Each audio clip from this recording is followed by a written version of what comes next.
And so I Yeah. just continued to make the videos. And then within 90 days of starting the channel, I had the first deal under contract. And then so I started the channel December of 2020. So actually at the tail end of 2020, I was like, I released that first video December of 2020. By April of 2020, closed the first two deals, made 30,000 in commissions in that month. And I was like, holy cow, I think we're on to something. But by the end of the first year, Welcome to the Real Estate Pros Show, where we interview real estate investing professionals from coast to coast, as well as the service providers that serve the real estate investing industry. Our goal is simple: share what's working now to help you improve and scale your business to the next level and meet the pros that can help you get there. Real Estate Pros is powered by Investor Fuel, America's leader in helping real estate investors and professionals build the business you need to live the life you've always dreamed of. Let's start today's show. Property insurance for real estate investors doesn't have to be difficult, but it does need to be there to protect you when you need it. MyInvestorInsurance.com not only provides insurance at 15 to 30% cheaper than traditional agencies, it's built specifically for real estate investors like you. You can set up an account in about 2 minutes, get quotes on properties, turn on and turn off insurance for your fix and flip or rental properties in around 2 minutes without having to talk to anyone directly, all through our portal. There's no better way or faster way to make sure you've got the coverage you need to protect you, and no more lengthy policies either. Once you're set up, you're billed monthly and prorated by the day for however long your policy is active. It's powered by MSI, the third largest independent MGA, with 1.5 million customers and more than $1 billion in cumulative premiums written. Get set up today in about 2 minutes at myinvestorinsurance.com/fuel. Welcome back to the Real Estate Pros Podcast. I'm Cody Crabb with Investor Fuel. Today we have with us Levi Lascsak. He's a Dallas-based real estate agent with eXp Realty. He's a co-founder of Passive Prospecting. Now, he and his team have sold over 500 homes in the last 5 years, building their business using YouTube to generate inbound leads instead of relying on ads or cold outreach.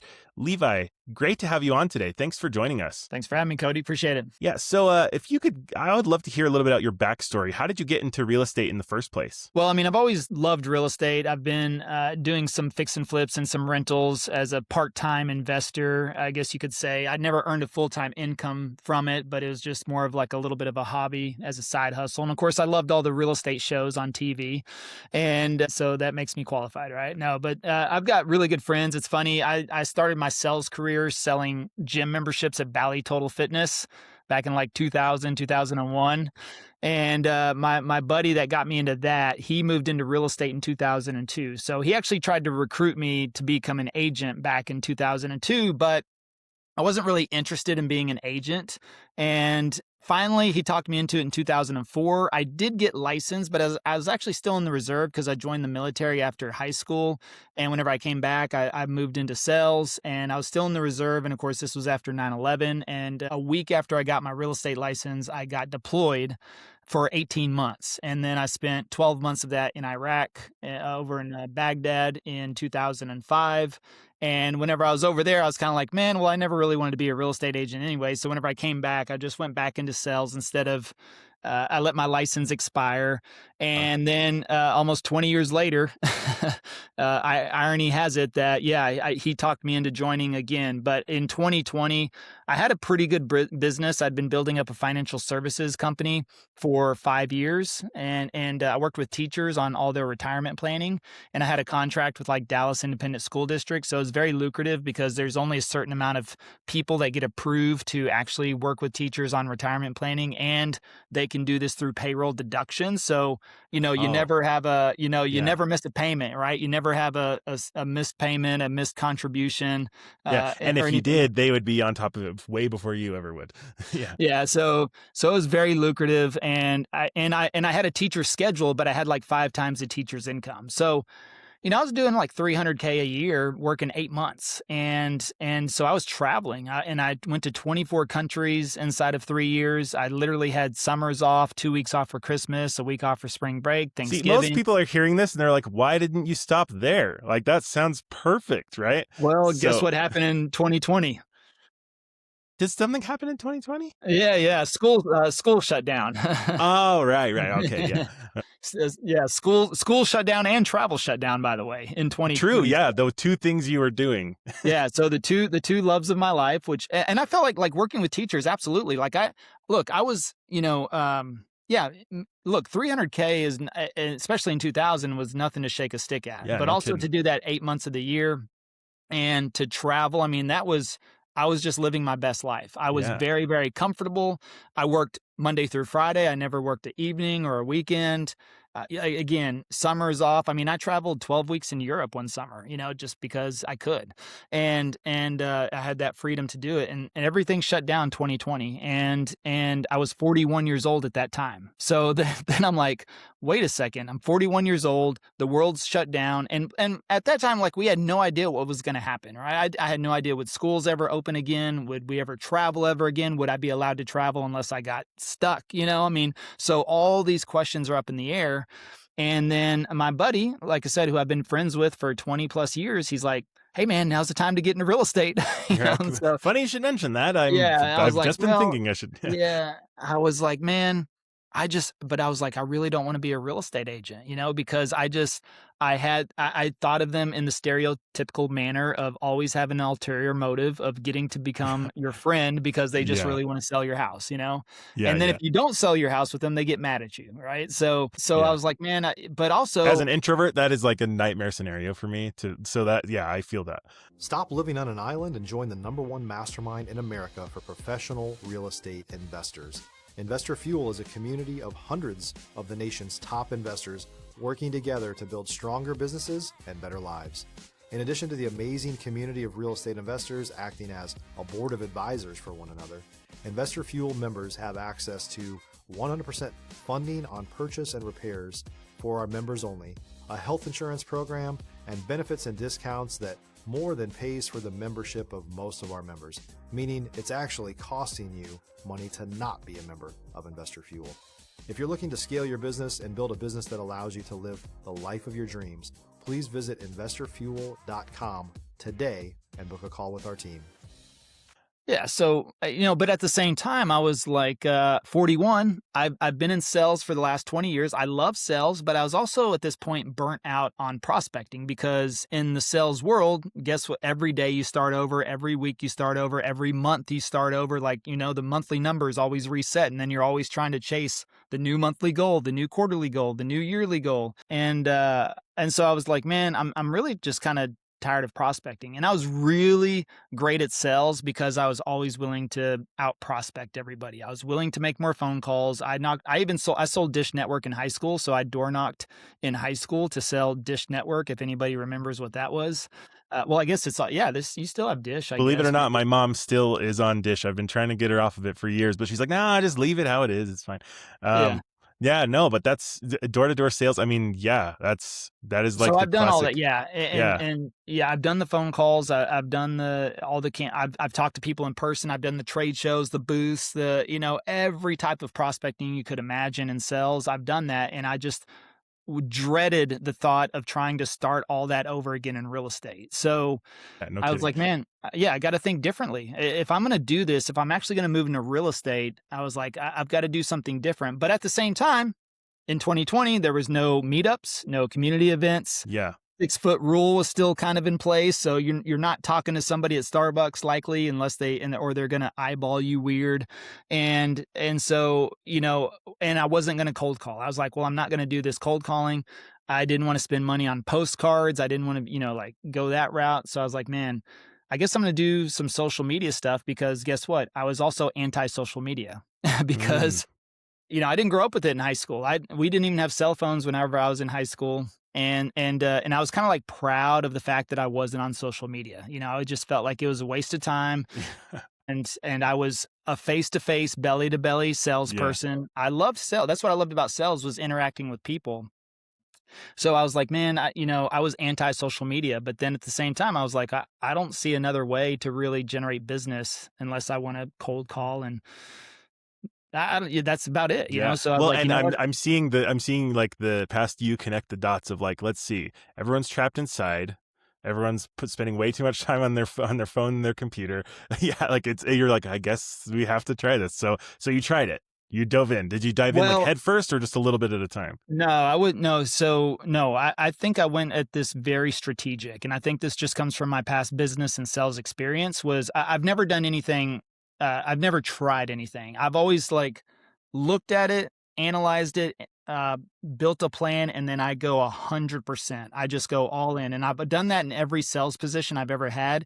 And I always shot to the top, within the top 5, if not number 1 in any sales company I was, within a very, very short amount of time, just because I just studied, analyzed, made a plan, and executed extremely fast and went 100%. And even if I broke stuff along the way, because I was going so fast on the execution side, I could adjust and it didn't really matter. So I was smart enough to not try to be on every platform. I knew that would be a big trap. I didn't want to put 20% effort across 5 different platforms. And so I said, I'm going to choose one platform and I'm going to go all in on one platform. Like I said, 100%. But which platform? So I had to look at the platforms. Everybody was talking about TikTok at the time, Instagram, of course. Facebook was still questionable, but I none of them fit my personality. I just didn't see myself like that type of person. I was like, man, I don't know. I definitely can't be a dancing real estate agent on TikTok, So I think that one's out. As I said, I don't think I'm sexy enough to be on Instagram, so that one's out.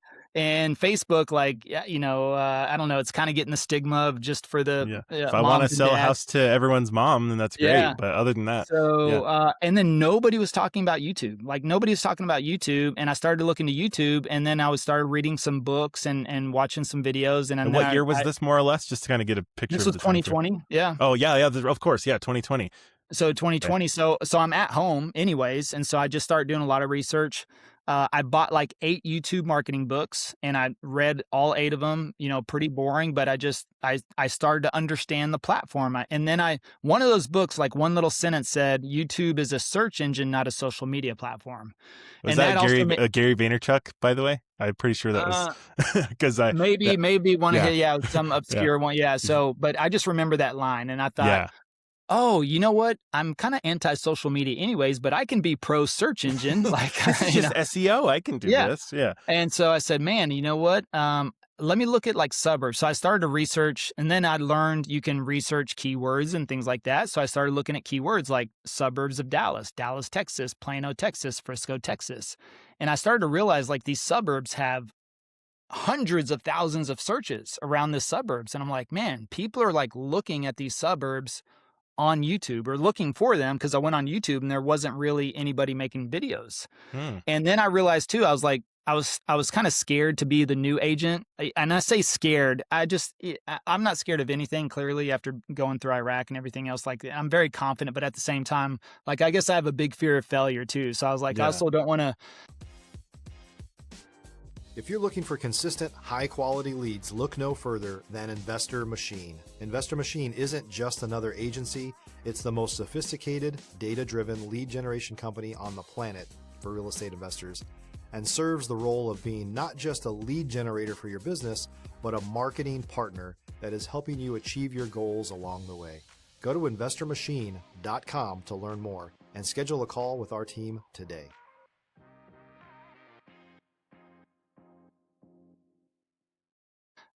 I want to come out. I want to be knowledgeable. I want to present confidence. I don't want to be the brand new agent. And social media is one of those things where it's like, there's nothing more embarrassing than trying your hardest and not succeeding. Right. So like, I know exactly. Thing too, yeah. With YouTube, I was like, you know what? I can make videos on YouTube and nobody's going to know I'm doing it, because, everybody goes on Instagram and Facebook and then their friends and family see exactly what they're doing automatically. The people I know aren't going to be doing these searches and finding me. Right. They're not going to be doing it. So I was like, you know what? I can be like incognito, maybe attract the people that I want to work with.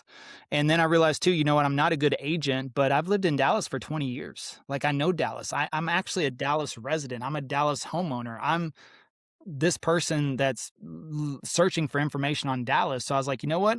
I can just talk about the neighborhoods as I know them. I don't have to pretend to be some top producing agent or I've been in the business for 20 years. And what happened is as I started to make the videos, because I talked about my common knowledge of experience around the neighborhoods and what I knew, I didn't do deep market dives. I didn't, analyze the data of the housing market. I didn't, tell people I'm a top 1% real, I said, my name's Levi, and if you're thinking about moving to Dallas, give me a call. I didn't even say I'm a real estate agent. I just said, my name's Levi, and if you're thinking of moving to Dallas, give me a call. And then I would, talk about neighborhoods and what I knew about them, what I did there for fun, places I like to eat, neighborhoods I was familiar with, gated neighborhoods close to the school, close to the lake, boom, boom, boom. And that was perfect timing for everyone trying to get out of California and New York and Seattle. And all of a sudden, within 30 days of my first video, the phone rang, and it was $1 million client. Like they had $1 million budget. And most agents don't work with $1 million budget client, sometimes for several years, Literally the first millionaire on the Yeah. phone. Yeah. It's like literally something you make fun of because it's so unlikely, Yeah. but that's But amazing. you know what he didn't say? He didn't ask how long have I been in the business. He didn't ask how many homes have I sold. He didn't ask if I was a top producer. He didn't ask what brokerage am I with. He said, Levi, that video you made on that neighborhood is a neighborhood we want to move to. So we thought, why not give you a call? We really found that video helpful. And it was just me talking about the neighborhood and what I knew and what I liked and what I didn't like about it. That was it. So he assumed that I've been in the business. I knew what I was talking about, that I was probably a good agent, that I've done deals, but he assumed that just because I talked about the neighborhood as a whole. Yeah. And he didn't know I hadn't sold a home. Now I never closed on that client, but at the same time, it gave me a big belief that this could probably work. And so I just continued to make the videos. And then within 90 days of starting the channel, I had the first deal under contract. And then April. So I started the channel December of 2020. So actually at the tail end of 2020, I released that first video December of 2020. By April of 2020, closed the first 2 deals, made $30,000 in commissions in that month. And I was like, holy cow, I think we're onto something. But by the end of the first year, that actually turned into 64 closed transactions, $33.5 million in sales volume. It was $1 million in commissions my first year. If you're a new or newer real estate investor looking to launch or grow your real estate investing business, please check out Investor Fuel Club. It's a coaching community, but unlike anything you've ever seen before. And you can actually partner with members of our mastermind from coast to coast on deals right in your market. There's no better opportunity to build a consistent business than to literally partner with pros to help you avoid costly mistakes, avoid the need for capital to do deals, and help you eliminate your fears as you're starting your business. Learn more about Investor Fuel Club at investorfuel.com/club. Wow. That was with incredible. no ad spend, no other marketing, just organic YouTube. Yeah. And just what. So even better than it sounds, really, because you didn't have quite as many marketing expenses and things. Yeah, it had 0 marketing expenses. Yeah, I mean, I did pay an editor because that is one thing is I never edited a single video. So Understandable. I paid somebody from the start to do that.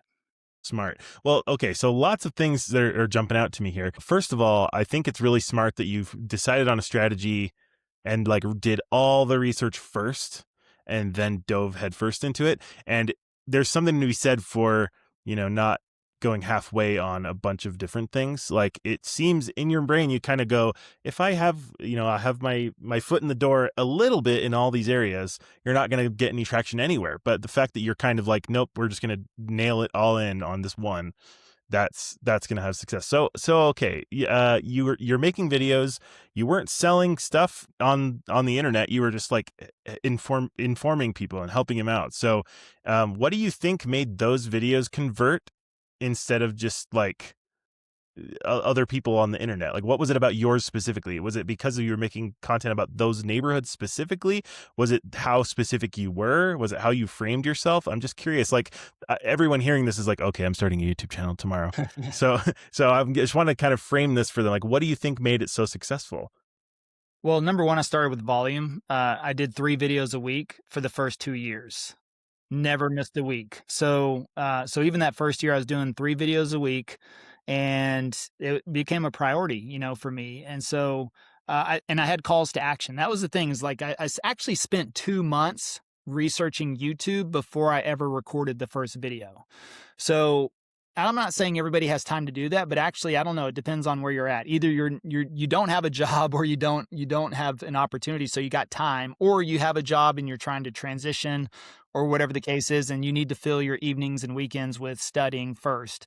And I use the term hyperlearn. I think you can hyperlearn any subject this day and age in 60 days. Like, if you actually sat down and devoted your free time, whether that's 4 hours a day or 8 hours a day, doesn't matter to me, your weekends. And look, I'm not saying like, I'm not a Gary V fanatic where you've got to work 18 hours a day, 7 days a week, and I don't believe in that, but I do believe there's seasons in your life. And if you're trying to transition or make a change, or you make a massive change in your life, or you're tired of the way it's been, or you just got fired from a job, or your business just fell apart like mine did, then, I was extremely motivated. And I was like, you know what?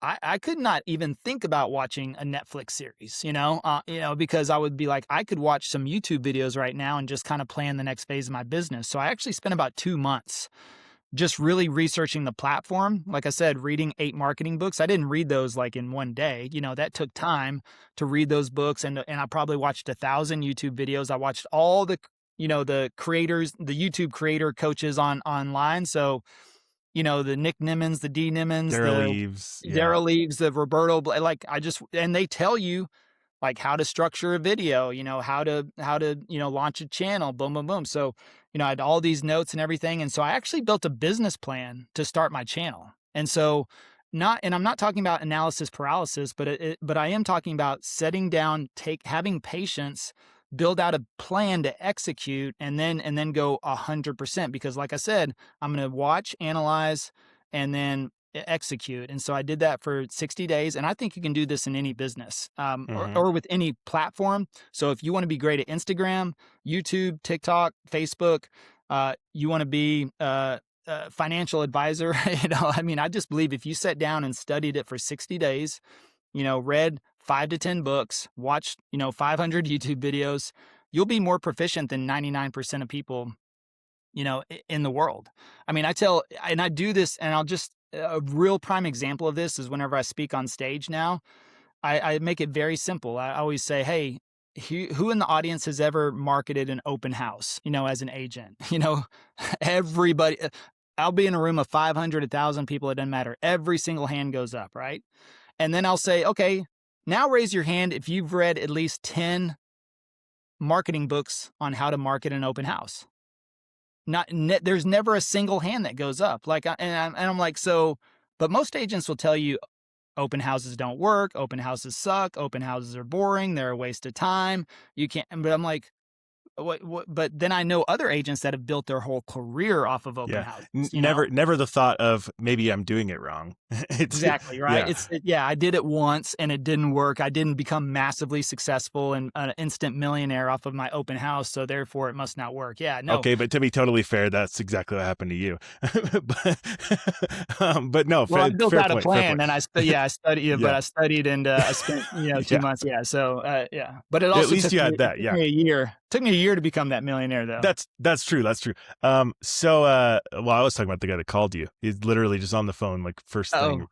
Yeah. Well, $1 million. He had $1 million house budget. That's only a $30,000 commission. That's true. Yeah. I just the visual image of like, it sounds like what you would jokingly say is successful. Like, and then a guy with $1 million calls me and says, "Hey, can you help me buy a house?"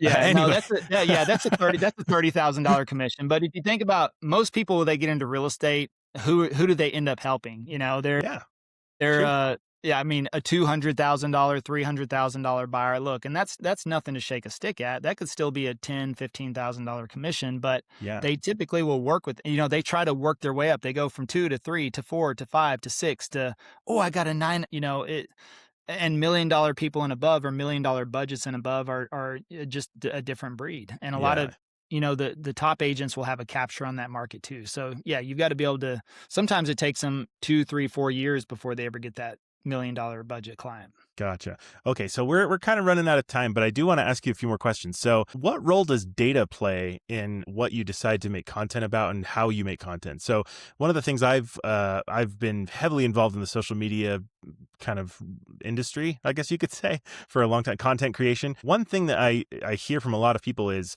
it's a really awesome, if you're very data minded, is the perfect thing to go into, because you go, that famous story of Mr. Beast, who is like, I'm only going to do stuff that gets clicks and gets people to like, I'm literally just going to follow the views no matter what it is. And so I'm curious, have you kind of used data to inform what you keep making videos about, or how long you make them, or whatever? I'm just curious because there's so much data on the back end. Is that relevant to does that help you know what to do? It's relevant. I don't know if it's not completely necessary.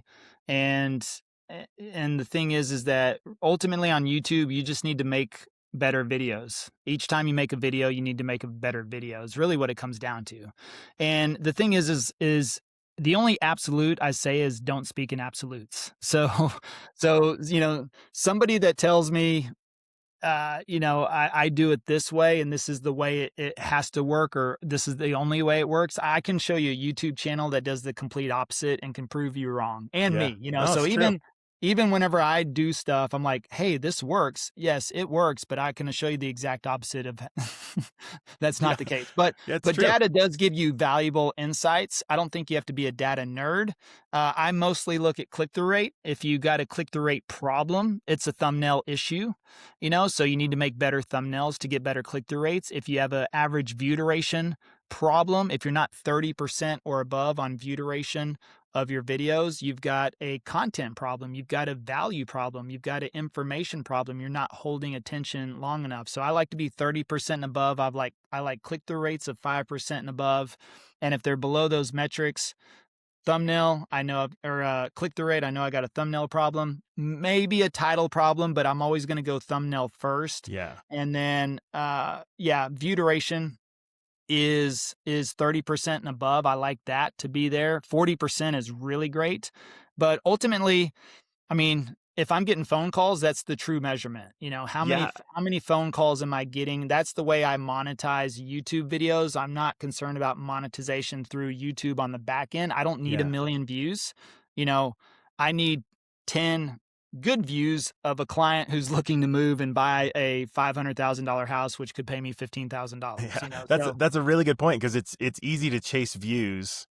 Chasing views is like, it seems like the obvious thing to do, but really it doesn't matter how many people see your channel. What matters is who contacts you and ends up being a good lead. So, one other thing I wanted to ask you before we finish up here. So our audience is mostly real estate investors specifically, and a lot of them are kind of probably salivating at the idea that they could maybe have some success via YouTube. And I'd be curious to know, what advice would you have for them specifically? Because a lot of your content, all of your video content is very concentrated on your specific area and what you do. What advice would you give to a real estate investor who hears all this and is like, I want to do it? Besides I'm going to go learn all the things, like what should they keep in mind? Well, I mean, you want to make content on what you want to attract. So first of all, identify your ideal client or what you're trying to accomplish, your ideal goal with your content. So if you're an investor, let's say you're a multifamily investor. I mean, I'm in 8 different syndications and GP on 4 of those on multifamily deals. And my role was capital raising. And so you know what I did? I made YouTube videos on the apartment complex. I didn't make them on the ones we were raising for, because depending on SEC regulations, that's legal or it's not, depending on the type of investment you have. But I can do that on past multifamily deals after they've closed. So when I wanted to raise capital, and I had zero sphere for knowing people with a lot of money to raise capital for multifamily. So what did I do? I made videos on the previous deals, and I was like, I went to the apartment complex. I'm like, here's a deal we just closed on for this amount of money for this is what we did. We raised this amount. Boom, boom, boom. Let's look at, here's what we're looking at. Here's how we're going to value. And basically they're almost like hour-long videos, walkthrough of the property, but at the same time, like talking through the different stages of investing in a multifamily property. And then I just had a call to action, which is, and by the way, if you want to know about our next deal, fill out my email, get on my email list down below in the description. I built an email list, of 1,000 people, like with 5 videos. Wow. I mean, 5 videos. And then guess what? When we open up the next deal, I sent one email to the list and I said, hey, our next deal is opening up. Would you like to jump on a Zoom? Brrr, and then I had 30 people on the next Zoom. And then we raise capital. So that's one way if you're a multifamily investor. If you're a wholesaler, guess what do? You start making videos on how to get out of a distressed property. Hey, if you're a seller facing foreclosure, if you're a seller facing tax, liens, if you're a seller who, you have to get rid of this property or you're going to head to foreclosure. Hey, if you're a homeowner that, whatever problems they face, and they're about to lose their house and you can save them, then you make those videos talking about, hey, here's how you do that. And by the way, if you want a full cash offer, fill out my information below and I'll give you a cash offer within 24 hours.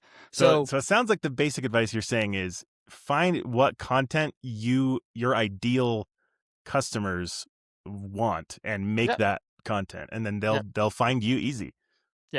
Yeah. Well, this has been really great, and I hope everybody that is thinking about kind of increasing their social media presence is taking furious notes on this episode, because there's so much good stuff here. As someone that's their background, like, trust me, this guy knows what he's talking about. If people want to connect with you, they want to reach out. I mean, what should they? First of all, who should they be? Like, where should they live and stuff to want to connect with you? Where can they go online to connect with you and find out more? Yeah, if you want to learn more about YouTube, find me on Instagram. We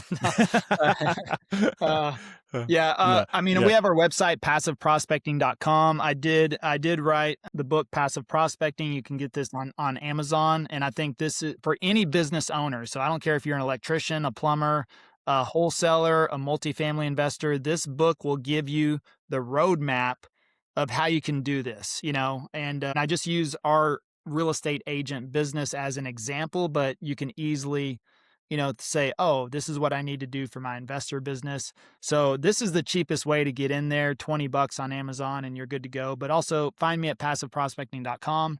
And I think that's a good way to start. Love it. Okay, we'll throw all that stuff in the description here. Levi, I can't thank you enough. Thank you so much for joining us today. And to our audience, thanks so much for joining us. If you liked what you heard today and you got something out of it, which I know you did, I'm going to follow what Levi would probably recommend and tell you to subscribe to this channel and to catch our next video. Thanks again. Appreciate all you've done to help us out, and we'll catch you next time. All right, see you. Thanks for joining us for today's Real Estate Pros Show. You can learn more about the amazing benefits of the Investor Fuel Mastermind community, including surrounding yourself with hundreds of other rock stars, 100% financing for your deals, and members-only discounts from vendors you're likely already using that, as a member of Investor Fuel, will save you more than the cost of your membership. Visit investorfuel.com to learn more. If you're interested in joining us as a guest of this show, please visit investorfuel.com/pros to apply. You can also check the show notes for access to free resources, how to get access to world-class lead generation, and much more. Don't forget to subscribe so you never miss another episode. Have a great day. We'll see you on the next show.